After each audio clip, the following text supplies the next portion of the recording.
What's happening, everyone? Welcome back, and thank you for stopping in. Today, I have an exciting overview to do for you guys. This knife was sent in by a good buddy of mine, a huge supporter of the channel, Bobby Stitches. He makes hanks and sells hanks on his Etsy store. I have a link down below in the description. Code GBALL10 to all my viewers will get you 10% off. Make sure you use capital GBALL10.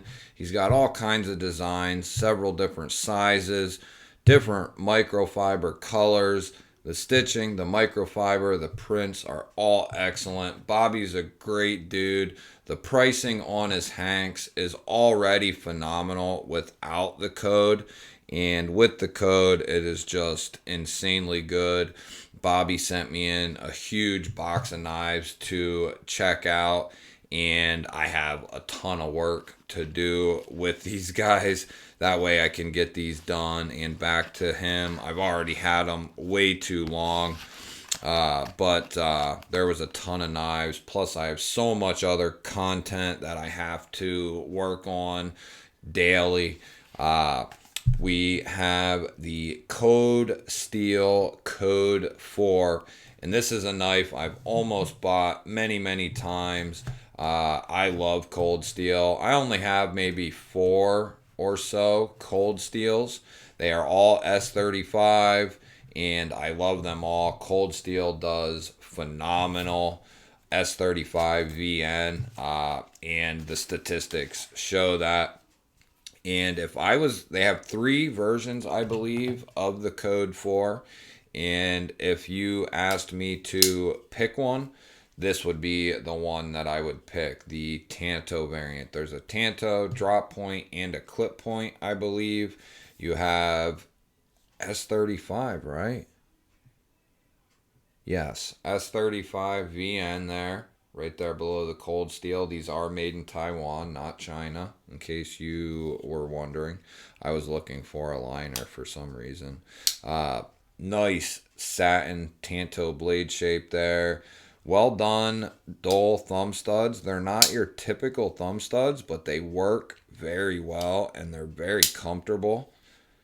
Aluminum handles, which I really like. I've read and heard some people say that is very slippery.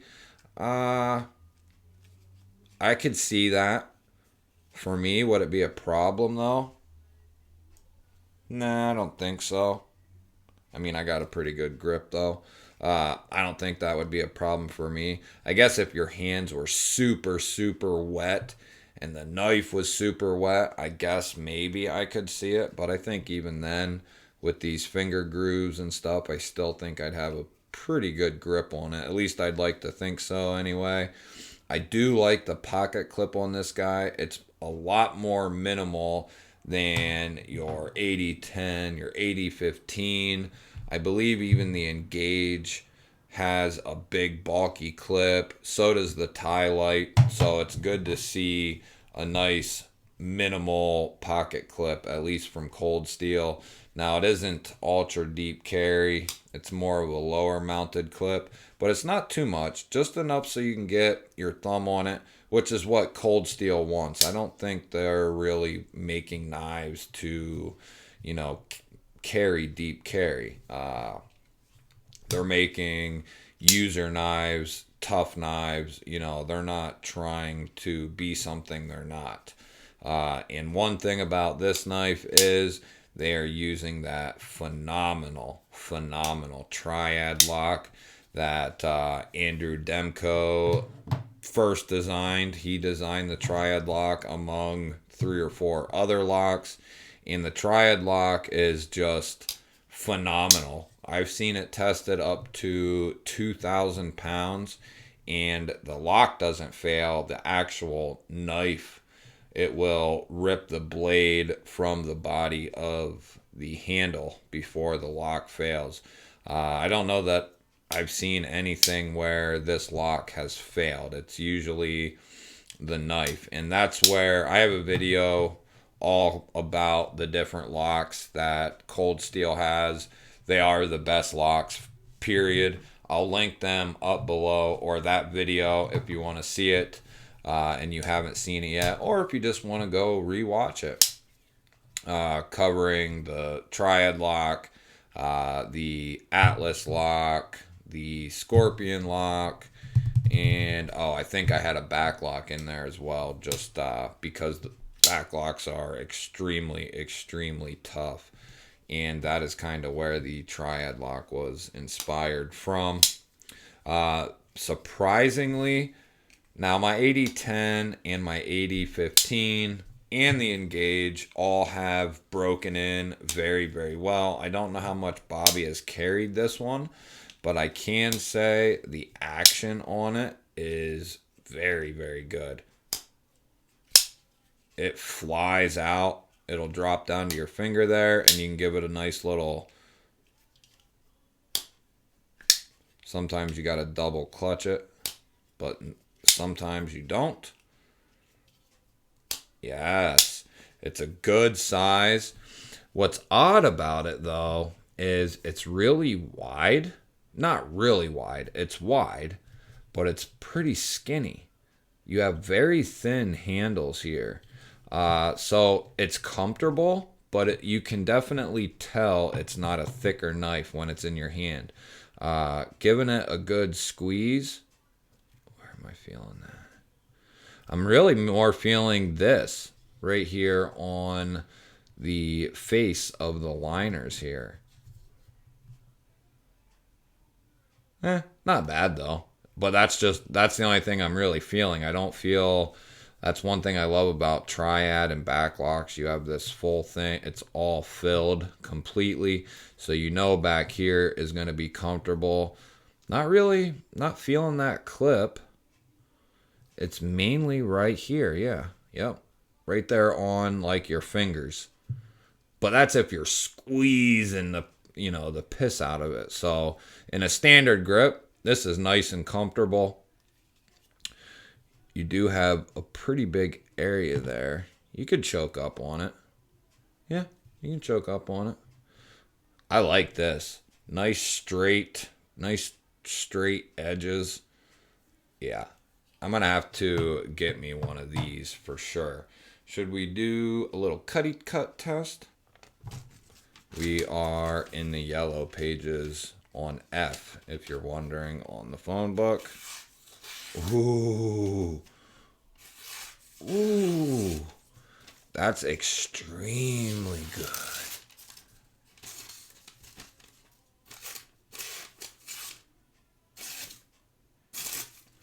That is extremely sharp, guys. Wow. That's good. I love seeing that. A nice sharp edge. I don't know if this is how new this is. Looks like the factory edge to me. Yeah, that's the factory edge. So I'm not sure how much Bobby used this guy. He's definitely taken good care of it regardless. And that edge is just buttery good. Wow. Yeah, absolutely love cold steels, and they're built for a purpose. Cold Steel builds their knives for bruisers. They're beaters, not necessarily junky beaters, but knives you can beat on, and they're going to hold up. They're going to last. They're going to do well, especially in that S35. I love Cold Steel's S35. Getting this in hand, getting to mess with it a little bit, it makes me want to get one. And these routinely are $100 or under, 100 being the more expensive. So all in all, yes, seeing these and people getting these for like 50, 60 has kind of ruined the idea of paying 100 for these. Now there's still plenty of people who will and who do, but some people think, because they've sold them for 60, they're not worth 100. Well, in my opinion, S35 that's well done, sharpened very well from factory, aluminum handles, nice triad lock, good buttery action. I'm assuming that's on washers like the rest of their knives. Yeah, that's on washers. Nice little pocket clip there, pretty minimal. Typical strong as hell pocket clip from Cold Steel. Their pocket clips are very, very stout pocket clips. Very, very strong. But absolutely love this Cold Steel here and expect a full overview of this guy to come. I don't know that I will get many short-term reviews done on this batch of knives that Bobby sent in. I would have to hold on to them quite a bit longer than I would like to. But that all being said, this out of all of them will be the one I would like to do a short-term review on. So maybe before I send them back, I will try to get a short-term review done on this guy. And I'm going to say it's going to be pretty good, just like the rest of my Cold Steels. Boy, nice and stout tip there. Yeah. That would hold up, baby. That will hold up. All right, guys. That'll do it for the first impressions here of the Cold Steel Code 4 S35VN Tanto blade. Great little knife here. Absolutely love it. If you're still here and you're not subscribed, hit that subscribe button down below. What are you doing, you? Hit that thumbs up button. Leave a comment down below. Love hearing from you guys. Otherwise, I will catch you on the next one.